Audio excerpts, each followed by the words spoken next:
Nous avons toute une approche de l'investissement, de nos retours sur investissement et de nos attentes financières qui sont complètement différentes. Certaines ont une vraie appétence pour le risque, d'autres moins. Et c'est l'avantage du collectif, c'est qu'on va se contrebalancer. C'est comme ça qu'on arrive à créer un cycle qui est extrêmement positif pour tout l'écosystème. À titre personnel, c'est d'essayer, lorsque je peux apporter un soutien, que ce soit en termes de réseau, de temps passé à aider quelqu'un à réfléchir à une stratégie, de le faire. L'entraide, le partage d'expériences et la sororité, ce sont des leviers vraiment importants dans la vie des femmes. Mais dans le monde de la finance, ces dynamiques sont encore trop peu nombreuses. Une étude de la Texas A&M University le confirme, les femmes acquièrent 10% de connaissances en plus lorsqu'elles apprennent des choses d'autres femmes, surtout dans des domaines à prédominance masculine, comme la finance. Autrement dit, entre femmes, on apprend mieux et on apprend plus. C'est justement le pari de collectifs comme Leia Capital qui rassemble des femmes pour investir ensemble, partager leur expérience, mutualiser les risques, mais surtout créer de nouveaux modèles d'investissement adaptés aux femmes. Bienvenue dans le podcast Femmes d'Action, le podcast Fortunéo qui encourage les femmes à reprendre le pouvoir sur leur argent et à investir. Je suis Léa Lejeune, journaliste et cofondatrice de Plan Cash. Pour comprendre l'importance de la sororité dans la finance, nous recevons Lauren Strauss. Vous êtes entrepreneur, gestionnaire d'un family office et investisseuse à titre perso. Vous êtes aussi l'une des cofondatrices du collectif féminin d'investissement en VC, Venture Capitalism, on y reviendra, qui s'appelle Leia Capital. Bonjour Lauren Strauss. Bonjour Léa. Dans ce 4e épisode, on ne donnera donc pas des conseils en investissement, mais on parlera de VC, de private equity, d'investissement en direct dans des entreprises, de risque et d'impact. Je précise quand même que l'investissement en private equity et en VC font partie des plus risqués et qu'investir comporte un risque de perte en capital total ou partiel. Alors allons-y, Lauren Strauss. Quand vous êtes-vous intéressée pour la première fois aux investissements dans votre vie ? C'était à titre personnel à la base. Je travaillais en conseil en stratégie et communication auprès d'une start-up et j'ai été absolument bluffée par l'entrepreneur que j'ai accompagné. Il partait de zéro et il voulait créer une marque d'horlogerie de luxe qui pourrait concurrencer les plus grandes, sans aucun soutien, sans financement, sans rien. Et malgré ça, il a réussi à entraîner les plus grands quadrantiers, les plus grands investisseurs, des avocats, des artistes autour de lui. Et j'ai été extrêmement surprise par son énergie. Et je me suis dit qu'il fallait apporter du soutien à ce genre d'entrepreneur qui avait envie de faire changer les choses. Donc, votre premier investissement direct, c'est dans une entreprise en direct, une start-up montante. C'était combien ? C'était quelques milliers d'euros. Ouais. C'était vraiment le capital que j'avais mis un peu de côté. Et ça m'a permis de mettre vraiment un pied à l'étrier. Et à ce moment-là, est-ce que vous aviez déjà investi en bourse et est-ce que vous investissez dans d'autres produits maintenant ? Alors, à l'époque, j'investissais absolument pas en bourse parce que je n'ai pas été formée. J'étais assez effrayée par l'investissement en bourse, pour être tout à fait honnête, parce que quand on n'a pas les bases, on ne comprend pas. Maintenant, j'ai accès à beaucoup plus de contenu éducatif, donc j'ai commencé à investir pendant le Covid et je multiplie depuis les investissements. Il y a aussi de l'investissement en patrimoine immobilier. Voilà, j'essaye de diversifier véritablement le risque. Mais je pense que c'est quelque chose qui est très important. Ne pas investir tout dans le venture capital, ne pas investir tout peut-être dans l'immobilier, mais diversifier un peu son risque. C'est déjà une première leçon. Alors, est-ce que vous aussi, vous avez remarqué que dans les groupes d'amis, au dîner, dans les soirées, les hommes parlaient souvent d'investissement, alors que les femmes restaient en retrait, peut-être en se sentant un petit peu moins légitimes ? Oui. Alors, c'est pas forcément à chaque fois, mais c'est vrai que dans plusieurs événements, on voit très vite les groupes se scinder. Les hommes parlent de leurs accomplissements, de leur travail, de leurs investissements, effectivement, de l'argent qu'ils arrivent à gagner. Tandis que c'est peut-être mal vu chez les femmes où on va d'office les écarter de ce genre de conversation. Alors qu'elles pourraient participer, ou du moins si elles commençaient à prendre la parole, elles pourraient commencer à comprendre les tenants et aboutissants, à se former et à se familiariser avec l'investissement. Comment est née donc votre structure qui s'appelle donc Leia Capital et qui fait du VC, donc c'est-à-dire du venture capitalisme, le fait d'aller chercher à investir dans des projets portés par des femmes ou des groupes mixtes. Voilà, comment est née cette structure Leia Capital et cette idée de faire ça à plusieurs femmes ? Il y a eu plusieurs étincelles. Moi, j'ai eu la chance de rencontrer Louise Bousquet, qui est devenue la présidente de Leia Capital, au travers d'un événement que j'ai organisé. C'était un déjeuner de rencontre entre des femmes entrepreneurs. Louise Bousquet avait déjà eu cette idée avec Clémence Lejeune à HEC. de lancer des collectifs pour investir dans les femmes, sachant qu'il y avait encore beaucoup trop peu de femmes investisseurs. Et c'est elles qui ont vraiment porté ce projet, qui ont réuni autour d'elles 14 femmes. Et c'est ainsi que nous avons lancé le premier fonds en 2021.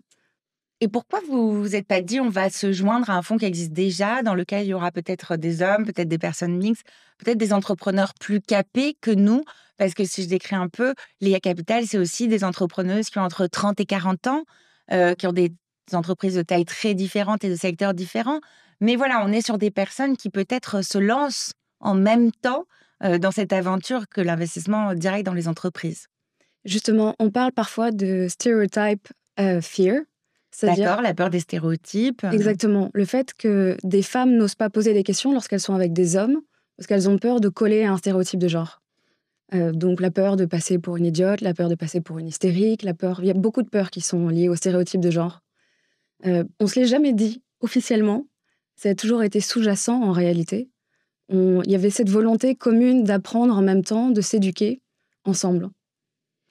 Et l'étincelle de départ, ce qui a fait que ça a pris entre vous, c'était quoi? C'était, la façon dont vous avez choisi les entreprises, la façon dont vous avez mis en place, tout le fonctionnement, de cette organisation? Non, à la base, on s'est toutes rencontrées, toutes celles qui étaient potentiellement intéressées par lancer ce fonds de business angel, donc qui est vraiment à la frontière entre un fonds de venture capital et la dynamique des business angels qui investissent des premiers tickets dans des gens qui ont encore assez peu d'expérience parfois. Donc parfois dans des startups très, très jeunes, qui ont moins d'un an ou moins de 2 ans? Exactement. Et je pense que c'est le rôle vraiment des business angels, c'est de faire confiance à des entrepreneurs au tout début de leur parcours, lorsqu'ils n'ont pas encore de fonds ou très peu, juste le love money, en fait, qui vient de l'argent de leurs proches ou de quelques personnes qui ont cru en eux, des mentors, et d'accompagner cette première marche, cette première recherche de financement pour lancer leur entreprise. Mais alors du coup, c'est quoi les avantages et les inconvénients d'avoir choisi, cet outil-là, de passer par le venture capitalism ou le business angel comme vous dites aussi? Alors, les avantages, c'est le fait qu'on apprend nous-mêmes beaucoup au contact des entrepreneurs. On les aide, on va choisir des profils et des entrepreneurs basés sur le marché, sur le risque évidemment, mais surtout sur la personnalité. Et c'est là que chacune aussi peut venir avec son expérience. Leia Capital, c'est 14 femmes sur le premier véhicule et nous avons 14 profils différents. Ça a été une volonté de départ d'avoir 14 profils complémentaires pour que chacune puisse apporter une pierre à l'édifice. Donc il y a des profils qui sont très connus, qui sont à la tête de grands groupes français. Par exemple, Louise Bousquet que vous citiez tout à l'heure. Louise Bousquet, évidemment. On a Cécile Guilou, qui était à la tête de Franprix et qui a repris Picard. Nous avons dans le deuxième fonds Amandine de Souza, qui était à la tête du Bon Coin. Nous avons Esther Bitton, qui est au COMEX de Casino. Voilà, nous avons des femmes qui sont très présentes dans les plus grandes institutions françaises, comme des entrepreneurs qui elles-mêmes lancent leur entreprise. Clémence Lejeune, qui lance Sorella. Qui est une entreprise dans la santé pour les femmes, des centres de santé spécifiques pensés pour leurs besoins. Exactement. Donc voilà, nous avons vraiment essayé de varier les types de personnalités, les types de profils. Certains qui sont vraiment flagship, qui amènent la lumière et la médiatisation. D'autres qui sont inconnus, mais qui vont apporter des compétences techniques beaucoup plus spécifiques. Comment vous sélectionnez les entreprises dans lesquelles vous allez investir? Quels sont en gros vos critères? Qu'est-ce qui fait que vous acceptez ou pas, d'aller sur tel ou tel projet? Bien sûr. Alors, Leia Capital, nous investissons uniquement dans des entreprises qui sont détenues au moins à 30% par des femmes. Et on ne veut pas qu'elles soient shadow partners. On veut des femmes qui soient vraiment dirigeantes, qui aient le lead, qui puissent impulser des décisions et vraiment être stratégiques pour l'entreprise. Le but, c'est de faire monter des femmes à la tête des entreprises françaises. Mais vous n'oubliez pas votre critère qui est le critère d'investissement. Du coup, c'est quoi, voilà, une bonne entreprise dans laquelle vous pouvez investir? Est-ce qu'il y a des règles en termes de chiffre d'affaires? Est-ce qu'il y a des règles en termes de marché, en termes de développement? Qu'est-ce qui fait que vous croyez ou pas à tel ou tel projet d'un point de vue plus économique? Alors, il y a beaucoup de règles. L'avantage et l'inconvénient d'investir aussi nombreux, c'est que nous avons toute une approche de l'investissement, de nos retours sur investissement et de nos attentes financières qui sont complètement différentes. Certaines ont une vraie appétence pour le risque, d'autres moins. Et c'est l'avantage du collectif, c'est qu'on va se contrebalancer. Mais d'un point de vue vraiment très concret, on essaye, comme des fonds classiques de venture, de faire au moins x3 sur notre mise de départ. D'accord, donc vous choisissez les entreprises dont vous dites, dans quelques années, dans quoi? Une moyenne de 7 ans, 8 ans, on peut revendre, les parts de la société en faisant x3. Donc, gros potentiel de marché.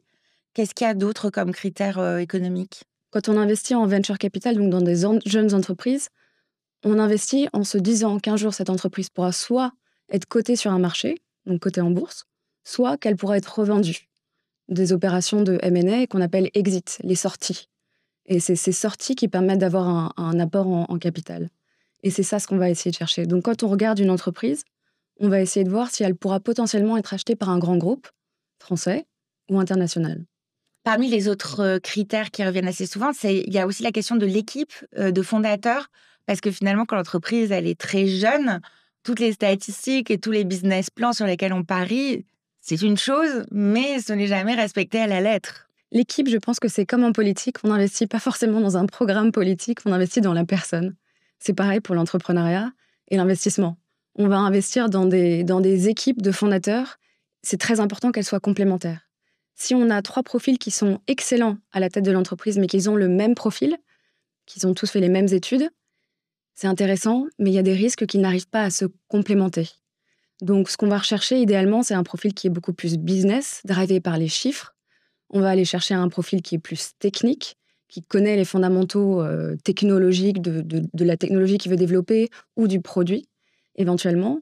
Et on va aussi aller chercher quelqu'un qui a plus une dimension humaine, RH, qui va être capable d'emmener les équipes, de les embarquer au travers d'une vision. Parfois, on arrive à trouver des moutons à 5 pattes qui sont des CEO ou des cofondateurs qui incarnent toutes ces compétences, mais c'est bien, s'ils ne peuvent pas toutes les incarner, que chacun ait un pôle de compétences spécifiques. Est-ce que vous pouvez nous citer un exemple d'une entreprise dans laquelle vous avez investi et sur laquelle vous avez une conviction forte? Bien sûr, je peux vous en donner plein. Le premier qui me vient en tête, c'est Underdog. Underdog, pourquoi? C'est une entreprise qui a été cofondée par 3 femmes fondatrices, ce qui est l'une des types de fonctionnement les plus rares sur le marché, d'avoir des équipes uniquement féminines. La fondatrice avait déjà revendu une première entreprise à VP. Elle a dirigé... Vente privée, ouais. Vente privée. Elle a dirigé pour vente privée toute la partie seconde main, avant de s'intéresser davantage à ce sujet, et donc de lancer son entreprise Underdog, qui fait du reconditionnement d'électroménager. C'est-à-dire que sur leur plateforme, vous pouvez acheter un frigidaire, tous les appareils ménagers, aujourd'hui, du Thermomix à la machine Nespresso, qui ont été reconditionnés, ce qui est à la fois bon pour les économies des gens et bon pour l'environnement. C'est intéressant parce que finalement, c'est une entreprise qui a été sélectionnée parmi les French Tech 120, je crois, et donc qui montre bien que votre pari, en tout cas, il y en a d'autres qui l'ont fait et qui y croient. Est-ce que vous pouvez nous donner un autre exemple d'entreprise dans laquelle vous avez investi avec Leia Capital? Nous avons une entreprise qui a été créée, qui s'appelle Cview, et qui permet de réaliser des examens de vue basés sur l'intelligence artificielle sans spécialiste. C'est-à-dire que n'importe qui peut devenir un spécialiste pour faire passer ses examens de vue. Et on peut retrouver ces instruments dans des déserts médicaux notamment. Donc c'est à la fois un marché qui est en pleine croissance d'un point de vue purement business, économique, mais en même temps, on répond à un vrai besoin sociétal, à savoir la pénurie de médecins, la pénurie de spécialistes et ces déserts médicaux. Et moi, j'ai l'impression, quand on regarde, que vous avez des critères finalement qui sont pas très différents de ceux de collectifs qui comprennent des hommes. Par exemple, cette question sur l'équipe, qui est une question qui revient souvent. Cette question sur le x3, sur voilà, les objectifs derrière. J'ai l'impression que c'est des critères assez classiques finalement dans l'investissement. La vraie différence, nous, c'est qu'on va essayer de promouvoir des femmes au pouvoir, des femmes dirigeantes, en sachant qu'il y en a encore trop peu. C'est à peu près 22% aujourd'hui des startups françaises qui sont constituées d'une femme. Et 10% seulement pour des équipes exclusivement féminines. Donc nous, déjà, dans la manière dont on va investir, on va aller chercher des dossiers qui sont constitués de femmes pour faire avancer le nombre de femmes à la tête d'entreprise. Alors oui, là, on a parlé des personnes qui, en général, ont des tickets importants sur l'investissement en private equity ou VC. Comment on peut investir à titre individuel quand on n'a pas 10 000 € à mettre de suite d'un coup? Alors, il y a plusieurs plateformes de crowdfunding qui font un travail en amont, ce qu'on appelle de due diligence, c'est-à-dire qu'ils font des recherches sur l'entreprise. De vérification sur les documents business, chiffre d'affaires, etc. Exactement. Ils vérifient la stabilité, la pérennité possible de l'entreprise, le fait qu'elle puisse gagner de l'argent derrière et être vendue. Voilà, ils font ce travail que peuvent faire des fonds d'investissement classiques ou des groupes de business angels. Et ils vont sélectionner des dossiers qu'ils trouvent pertinents, qu'ils proposent à une full crowd pour leur permettre d'investir des tout petits tickets. Et on peut aussi faire ça dans de l'assurance vie. Exactement. Donc, maintenant, il y a beaucoup de produits d'assurance vie qui permettent d'investir. Ça, c'est en discussion avec, en général, son banquier ou autre. Donc, c'est également un biais pour investir, et à partir de petites sommes aussi. Et pour des personnes qui auraient éventuellement des montants un peu plus importants à investir, quelques milliers d'euros, on peut commencer à investir en direct. Si jamais ils découvrent une entreprise qui lève des fonds, il y a cette possibilité d'investir en direct ou de chercher des club deals. Là, il y a des club deals comme voilà, des groupes, des groupements de business angels comme Leia Capital, mais il y en a beaucoup d'autres. Il y en a qui sont spécialisés, par exemple sur les produits, sur le retail, sur l'agroalimentaire, donc ou sur l'impact. On peut en trouver en fonction de ses appétences, on peut en trouver en fonction de ce dans quoi on aimerait positionner son argent pour le faire fructifier pour soi, mais aussi peut-être pour la société. Et il y a pas mal de médias comme Madines qui permettent de repérer ce genre de groupe à leur création et donc éventuellement de les contacter pour les rejoindre. D'accord, donc ça fait pas mal de pistes, mais il faut pas oublier une chose, c'est que sur les 3 choses qu'on vient de citer là, il y a quand même une prise de risque qui est assez forte, puisque dans le capital risque, hein, comme son nom l'indique, en fait, on peut perdre tout ou partie du capital investi et il faut quand même le garder en tête à chaque moment. Exactement. Et nous, c'est ce que nous expliquons à tous nos investisseurs lorsque nous relançons un fonds de Leia Capital, c'est que l'argent qui est investi, il faut être prêt à tout perdre. Pour 2 raisons. Un, parce qu'on peut tout perdre, effectivement. C'est quand même vraiment, ça s'appelle du capital risque pour une certaine raison. Et deuxièmement, parce que si on attend des retours sur investissement qui sont très rapides, on prend le risque d'avoir une pression pour soi et de mettre une pression sur les entrepreneurs, ce qui crée une dynamique de relation qui est assez malsaine. Donc il faut toujours garder en tête que la capital risque, c'est vraiment peut-être la dernière partie de son argent qui est allouée à des produits qui sont plus risqués, qui peuvent gagner davantage, mais qui peuvent tout perdre. Alors tout votre questionnement, c'est justement d'éviter ou de limiter en partie ce risque. Quels sont les critères sur lesquels vous allez, évacuer un dossier en vous disant, «Même si le projet est beau, on n'y va pas»? Alors ça, c'est un critère que j'ai développé personnellement Mmh. au fil de mes investissements, c'est le fit humain. Très important, je pense qu'on n'en parle pas assez, mais il peut y avoir une entrepreneur qui est absolument formidable. S'il n'y a pas le fit humain, s'il n'y a pas l'envie de faire évoluer la personne et de lui procurer toutes nos ressources, notre accompagnement, au-delà de notre argent, ça risque d'être un mauvais investissement parce qu'on n'aura pas autant à cœur de pousser son succès. Et un critère plus business, évidemment, c'est la taille du marché. C'est est-ce que le marché est suffisamment conséquent pour que l'entreprise puisse grossir? Il faut faire attention à la concurrence. Est-ce qu'il y a déjà beaucoup d'entreprises sur le secteur ou pas? S'il n'y a pas de concurrence du tout, ça peut aussi être un signe qu'il n'y a pas d'intérêt du marché. Donc c'est intéressant de regarder la concurrence sur ces deux prismes-là. Est-ce qu'il y a un intérêt du marché? Est-ce qu'il n'y a pas déjà trop de concurrents? Et s'il y a déjà beaucoup de concurrents, comment faire pour que cette entreprise se démarque? Quels sont ses points forts vraiment? Qu'est-ce qui va lui permettre de se différencier? Quels apprentissages vous avez tirés de ces premiers investissements? Puisque voilà, avec Leia Capital, vous avez déjà financé 2 groupes de start-up sur, 3-4 ans, je crois, depuis le début. Quels apprentissages, vous retenez?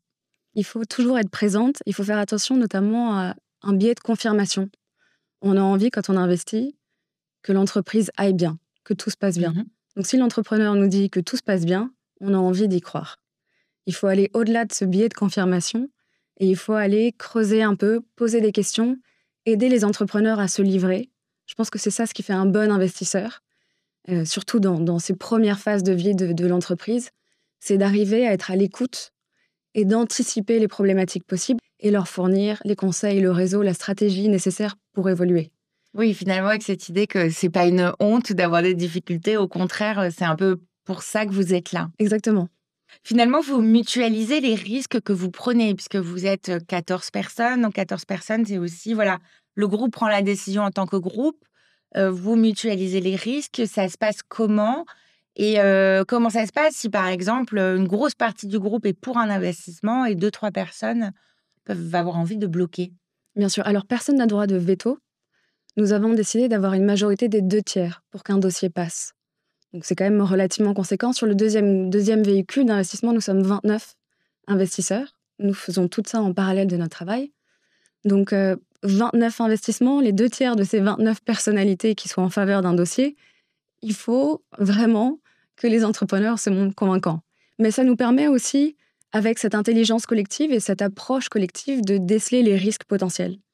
Je vous prends un exemple, par exemple une start-up très technologique, une femme qui dirige un cabinet de chasseurs de tête Mhm. a réussi à tout de suite anticiper le fait que l'un des profils qui leur manquait, que la levée de fonds servait à financer, était un profil qui était extrêmement en demande, très, très recherché sur le marché. Peu de personnes pouvaient trouver ce type de profil. Donc, poser des questions comme ça nous permet à toutes de réfléchir et de voir les risques potentiels de l'investissement. Oui, nous investissons dans un dossier très technologique, mais potentiellement, ils vont manquer de main-d'œuvre pour mener à bien leur mission. Et en fait, chacune vient avec sa connaissance de son marché. D'autres qui ont une vision vraiment retail vont comprendre tout de suite les problématiques pour le retail. Et en fait, chacune va venir poser des questions et on s'enrichit collectivement d'une manière de penser qui est différente. Et pour les entreprises qui réussissent moins bien, est-ce qu'il y a une sorte de rancune d'avoir pris ce risque collectivement?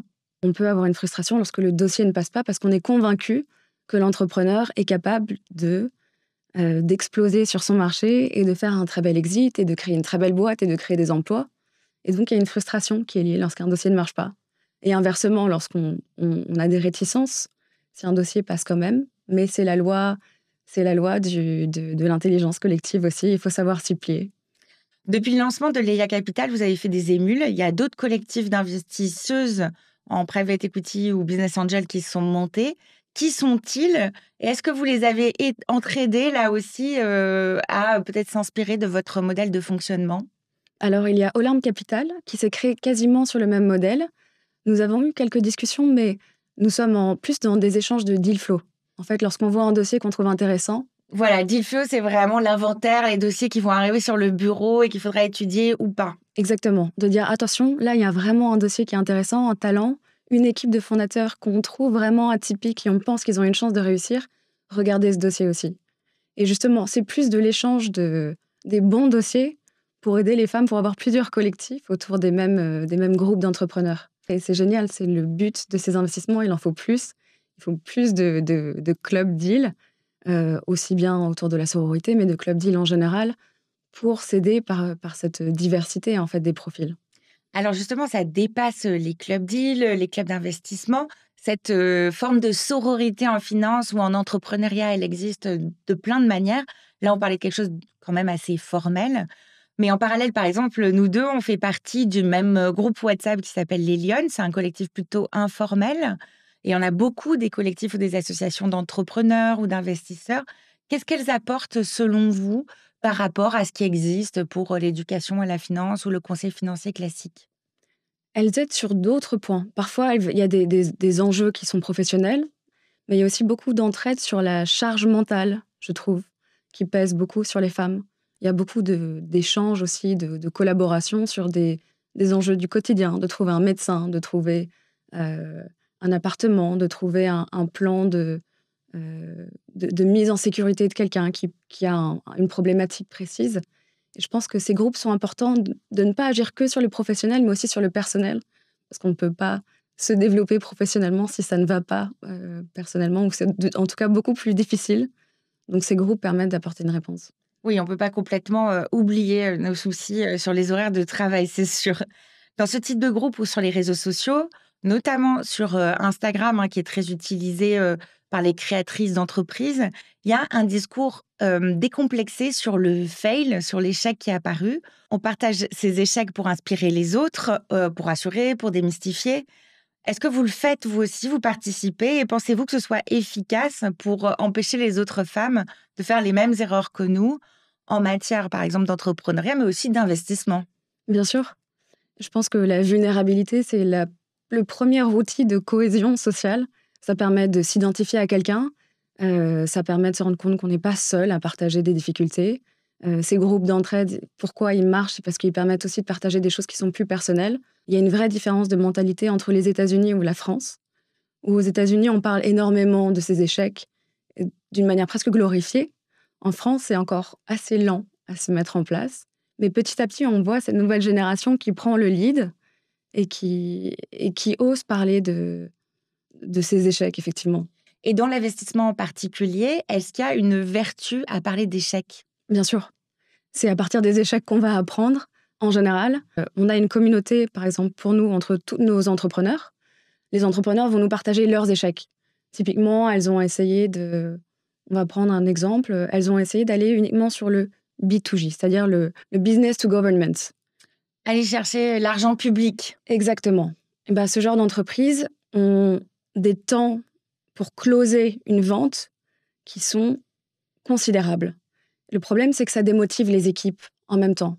Et donc, les bonnes pratiques qu'elles peuvent mettre en place, c'est d'avoir toujours leur objectif final qui est d'investir d'avoir l'argent de collectivité, mais en parallèle, de développer des branches business to business qui sont plus simples d'accès et qui vont leur permettre d'avoir des premiers revenus et donc aussi de motiver leurs équipes.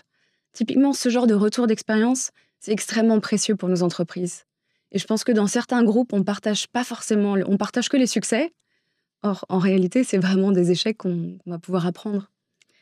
En filigrane de cette interview, on a parlé plusieurs fois de ce qu'on pourrait théoriser comme le mentorat.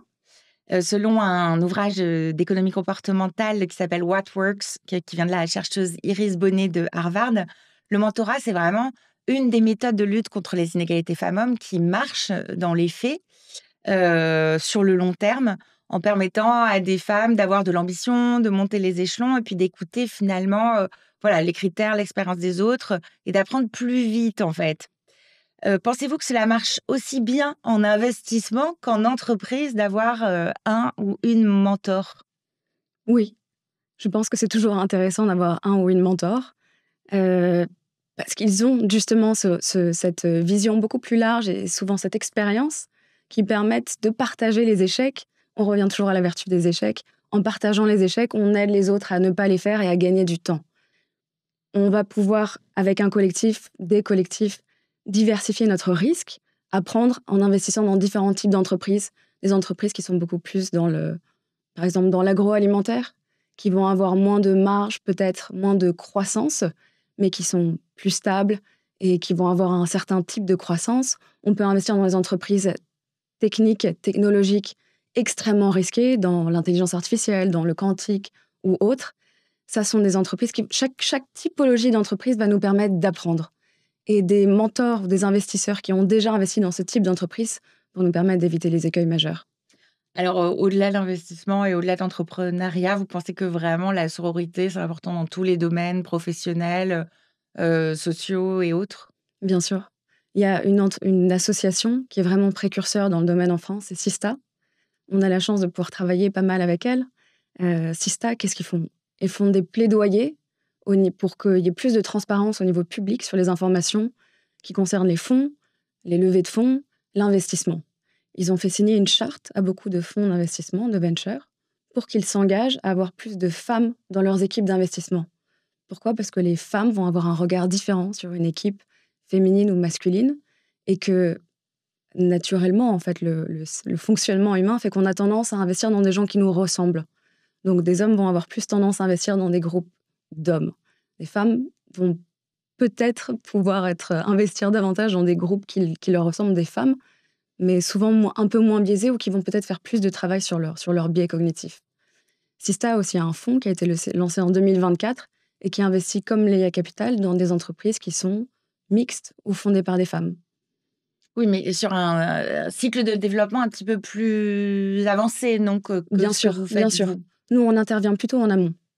Et le dernier élément, je pense, qui est intéressant sur Sista, c'est l'idée que ce sont eux qui produisent les statistiques que vous avez citées tout à l'heure, et aussi cette statistique qui dit que au total, il y a que 2% de l'argent levé qui va à des équipes entièrement féminines, composées uniquement de femmes. Donc 2% de tout l'argent du venture capitalisme en France, ça paraît tellement minime. On en revient toujours à cette question qui nous paraît importante chez Femmes d'Action, c'est vraiment comment on redonne de l'argent aux femmes pour pouvoir leur permettre d'avancer sur leurs projets. Exactement. Et c'est pour ça que des associations comme Sista permettent de faire remonter l'ascenseur social et de casser ce plafond de verre un peu en permettant à plus de femmes d'avoir accès à des financements et derrière, lorsque leurs entreprises sont revendues, d'elles-mêmes se transformer en investisseurs. Et c'est comme ça qu'on arrive à créer un cycle qui est extrêmement positif pour tout l'écosystème. Quels gestes vous mettez en place au quotidien d'un point de vue professionnel ou réseau pour soutenir les autres femmes en dehors de ce que vous faites avec Leia Capital? Alors, on a plusieurs groupes de femmes, les Lionnes dont vous avez parlé, qui est un réseau d'entraide. Donc, à titre personnel, c'est d'essayer, lorsque je peux apporter un soutien, que ce soit en termes de réseau, de temps passé à aider quelqu'un à réfléchir à une stratégie, de le faire. On peut malheureusement pas aider tout le monde, mais quand on peut le faire et surtout quand on sent qu'on a les compétences clés pour quelque chose, j'invite toutes les femmes et tous les hommes aussi à le faire, indifféremment du sexe. Ça peut être de s'entraider, à se former ensemble. Il y a de plus en plus de podcasts qui arrivent, de plus en plus de communautés d'entraide. Il y a beaucoup de contenus qui se créent pour inciter les femmes à apprendre à gérer leur matrimoine, du coup. Allons apprendre ensemble, parce que c'est toujours moins, c'est moins effrayant d'apprendre à plusieurs que seul, surtout quand on pense ne pas avoir les clés de base. Et j'inviterai aussi les gens à commencer à mettre des tout petits tickets, tout petits investissements pour casser cette peur de l'investissement.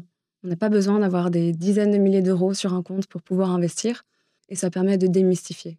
Et ça permet aussi de permettre de prendre le risque et peut-être de perdre un peu en capital tout en ne s'appauvrissant pas pour autant. Exactement. Merci Lorraine Strauss. Merci beaucoup Léa de m'avoir invitée. Pour aller plus loin, vous pouvez retrouver Leia Capital sur LinkedIn. Et j'espère que cet entretien vous aura donné envie de rejoindre un groupe d'investisseuses et d'entraide et peut-être même pour les plus aguerris d'entre vous de se lancer carrément dans l'investissement en direct dans des entreprises. Femmes d'Action est une série de podcasts produite par Fortunéo en collaboration avec Slide.fr. Je suis Léa Lejeune de Plan Cash et j'ai été ravie de présenter cet épisode. S'il vous a plu, n'hésitez pas à le partager à vos proches, à liker, à écouter ou réécouter les précédents épisodes. Merci à toutes et à tous pour votre écoute et lancez-vous, reprenez le pouvoir sur votre argent.